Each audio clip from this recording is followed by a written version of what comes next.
Hey there, it's Kathy Howes with Be Creative with Kathy. I'm an independent Stampin' Up! Demonstrator, and I love to do card tutorials here either on Facebook, or then I take my Facebook Live and post them onto YouTube. So if you're here watching me, thank you. I appreciate you being here, and let's make a card.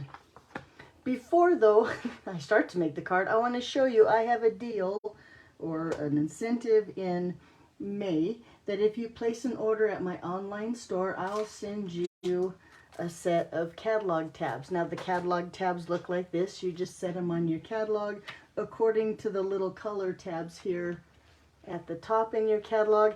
Stampin' Up! Also provided some that are blank.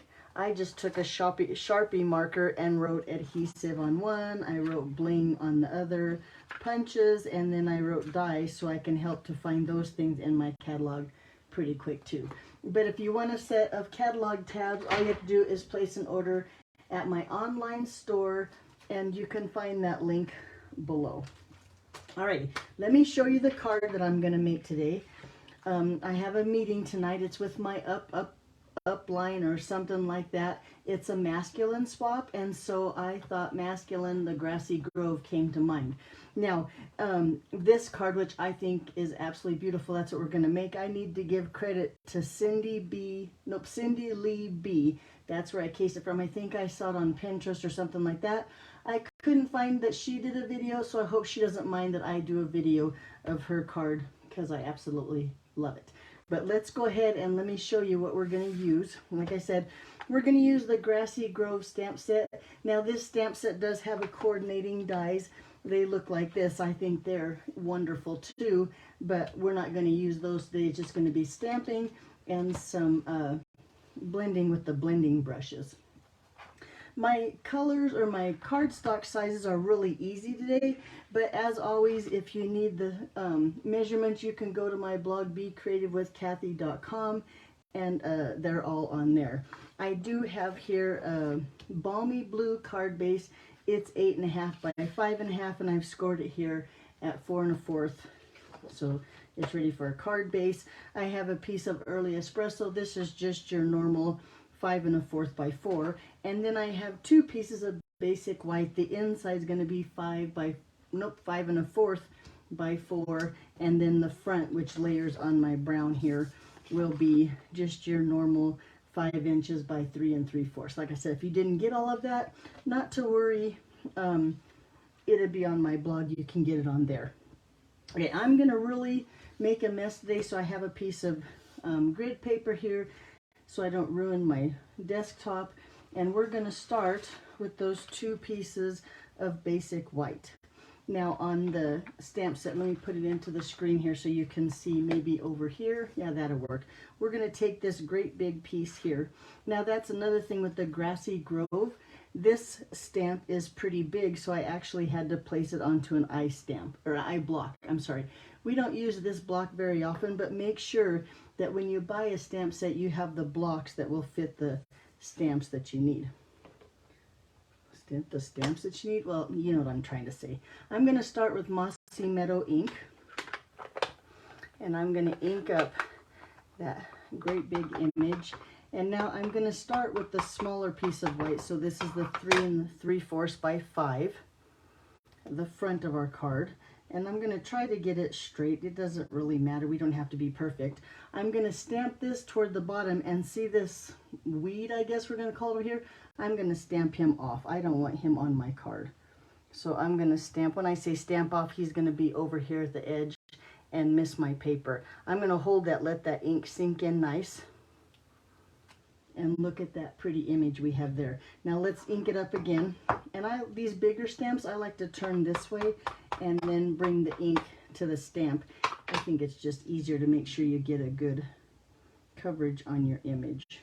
And I'm going to stamp this kind of low, but just above this one. And if you make this card, you might have to play with a little bit. None of mine are the same. I'll show you at the end of the video. I've already made like 12 of these. Like I need it for my swap tonight. Oh wait, I need that one more time. I can't talk and stamp at the same time. So I've made a bunch of these. I think it's a really pretty card, and I'll love to have them in my stash for, do you see this? Look, well, you can't see it on the camera, but there's a little like spot, like an edge where my ink pad made an edge on there. I didn't want that. This is the inside, so this is a little bit bigger. This is 5 1/4 by 4, but I'm going to stamp on the inside of my card just here in the corner. There we go. So it looks like that. Now we're done with that image. I'm going to put that one over there so the ink doesn't get all over my hands. All right. Now I have to be honest with you, on my card, I stamped all the green and then I did my blending, but I think I'm going to do it a little different this time. I think I'm going to just stamp those two. I'm going to do my blending and then we'll see. I'll let you know which one turned out better. Okay, so now I'm going to bring in, we're going to start with this one, and I'm going to bring in some crumb cake ink. And I'm not quite sure why, but when I made mine, I brought in a little bending brush, or I think they're called the mini blending brushes. I don't know. I probably should have used a big one because we're going to cover a lot of area. But I have my blending brush. You saw me pick up a little ink there, and I'm going to start off on my scratch paper or my grid paper and then go on here. Now I want the edges to kind of, you know how we used to sponge everything? And I want the edges to be a little bit darker, but I'm going to go back and forth until it's pretty dark. Picking up ink as I go, and looky there. So now I have, like, it looks like dirt behind my weeds. Okay, let's do the same thing to this side. This one's or this piece is going to take a little bit longer because we have more area to cover, and I do want it pretty dark.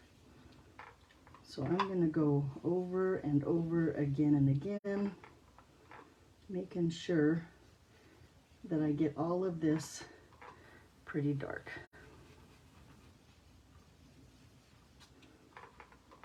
But look how pretty that turns out to look like the side of a mountain that we're going to place our deer on.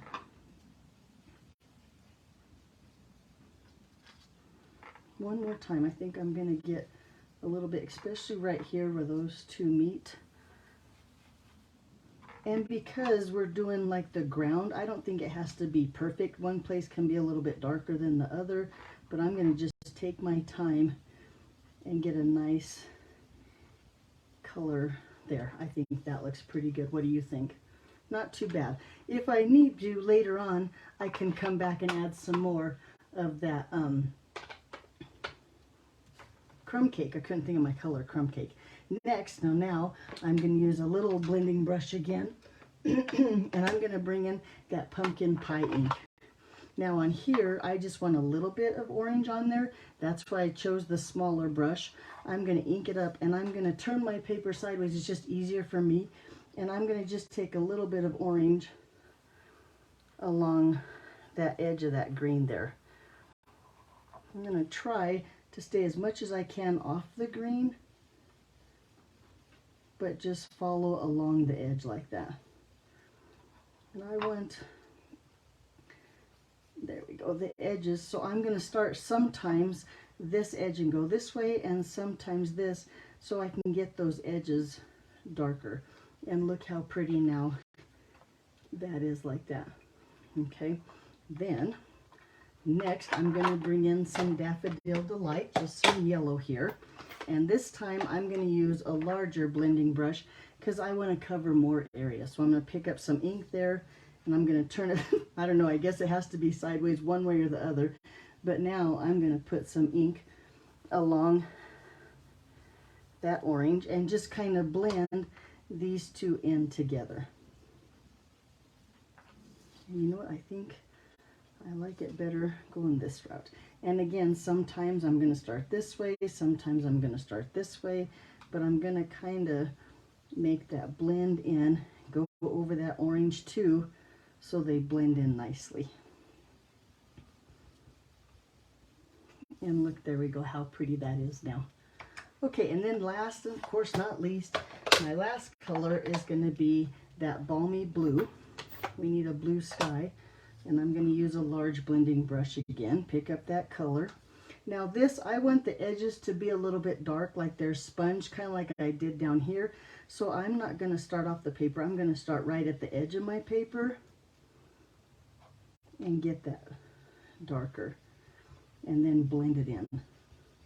Now I'm not going to get too much on the yellow because yellow and blue make green, and I really don't want my sky green, but I want it to blend in just a little bit. So I'm going to make sure it goes down to the yellow. Oops, and that time I didn't mean to tap it off, but I did. But there we go. Look how pretty that is. Now I think, no, you know what? I want a little bit more up here. Get a little bit more color over here. There, and now I think it looks pretty good. What do you think? You think that's really pretty? To think we started off with just a plain old white piece of paper, and look how pretty we have it now. Okay, so next thing I want to do is I want to stamp some more. So I'm going to bring in that deer stamp here and some early espresso ink. So this is a nice dark brown. And really, I just added some ink to it. So let's see how it stamps. I'm going to practice once here on my paper. Oh yeah, look how nice and vibrant that is. So let's take our deer here, and I want to make sure he's standing on the ground down here. So I'm going to just take him like this, and I'm going to set him down, and I'm going to let him sit there and let that ink sink into my paper so I get a really nice image. We've done all that sponging, and I'd love for it to be nice an image and not have it, well, so it's dark. Look at how nice that looks, how that deer looks over those. I don't know, I think it looks really good with the dark deer in the middle of our, okay, what am I doing now? I'm gonna bring back in that mossy meadow, and let's stamp some of those trees that are in the image there. And here again, I'm gonna hold it down and get a nice image over here in the corner. Let that ink sink into the paper so you get a good image. Don't be in a hurry to lift your stamp. Don't rock it back and forth, but just take it there and hold it firm. Now I can see that's got a good inked image there. It might be off my paper. Oops, I want to make sure that it's down here so it touches that green weeds. I keep calling them weeds, but so it looks like that. Now my trees are a little crooked, and I'm not too happy, but it could have been worse, so I'm going to say yay. I'll take it. There we go. So now I think it looks pretty good.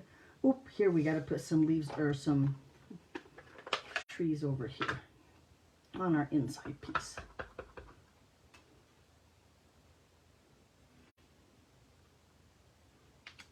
There we go. And look, those are even straight. But I think it's going to be okay. I don't think people are going to notice, or whoever gets my card is going to be like, oh, look, poor Kathy can't stamp straight. I think they're going to be like, oh, look how pretty Kathy was thinking of me. That's a beautiful card. Okay, let's add some wording. Now, I'm going to use my Stampratus, and I know you can't get a Stampratus anymore, but to be honest with you, when I freehand stamped my words, I had a little bit of trouble getting them straight. So I put them on a stamp positioning tool, like mine is the Stampratus, and I think I was able to get them straighter there. So hopefully you have a stamping tool like this that you can use. But I've got my words here on my plate, the same words here that I think are really nice. Sometimes you need to know that someone really cares. And then I also have that someone is me on my Stampratus. We're going to stamp that on the inside. So using that early espresso ink again, and I'm going to just tap here. Even left-handed, we'll see if that works. I use the left hand. I have my paper. Let me make sure it's all the way up at the top in the corner here. Let me just stamp that down. Not a lot of pressure here, but make sure it gets a nice image. Let's see, drum roll please. Oh yeah, and look how pretty that turned out. And it even looks straight to me. I hope it looks straight to you too. Okay, we're done there. Now let's do the inside. So I'm going to just take first, nope, I thought I had my chamois here. Oh yeah, here's my chamois. I'm going to take my chamois real quick and clean that image just so it doesn't make a big mess. There we go. Just real quick, that's one of the great things about the chamois is you can bend it and put it on your Stampratus or whatever to clean your stamps. And then here a little bit of ink on the inside words here, and just set that down. And look how nice that turned out too. All right, so far so good. Now for my swap, since it is a masculine swap, I'm gonna leave it just like that, but the cards that are left over, I'm gonna bring in that go-to greeting and most of my cards, because I don't need Father's Day cards, but I'm gonna take this little tiny happy birthday right here. Love this go-to greetings, lots of different birthday stamps, thinking of you, just a note, thank you, all different sizes. And I'm going to use some balmy blue. I'm just, like I said, just this one. The rest of them, I won't do this, because then whoever receives my swap can stamp it in there themselves. Or maybe they want Happy Father's Day or Happy Retirement. I mean, who knows what they want. But I'm going to just stamp there. And with the go-to greetings, for some reason, I usually can get it straight every time. So I don't need the stamp positioning tool. But look how pretty that is. So let's just go ahead, now that we have everything done, I'm going to take my card base, fold on that score line. Use my bone folder, get a nice fold there. Just put some adhesive on the back of this. You know what, and I keep thinking, man, what if that ink gets on my paper? Although it hasn't, let's get rid of that. Set this on the inside.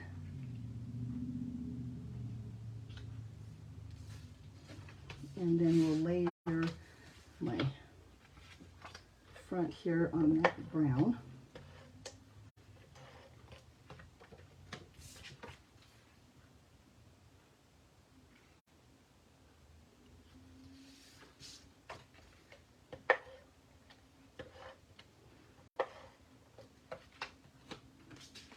And then layer that right there.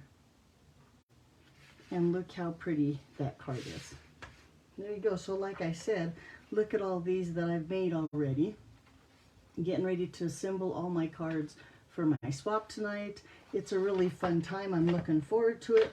So I will bring those swaps home, and next week I'll show you a video of all the cards that I got in my swap.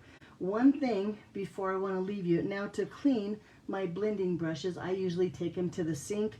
I lay my bar of soap. I have one of those black bars of soap, and I just take my blending brush and scrub it on the bar of soap and then run it in clean water, and it comes pretty clean. But I suggest you get one of these things. Now, to be honest with you, I'm not sure what these are called. A friend of mine gave me this one, but I found a link on YouTube, Amazon, where you can get these, and I'll put that in the description. But when you rub that on the soap and then clean it on, or scrub it on here, it comes up really clean. So I think these are important when you're trying to clean your blending brushes.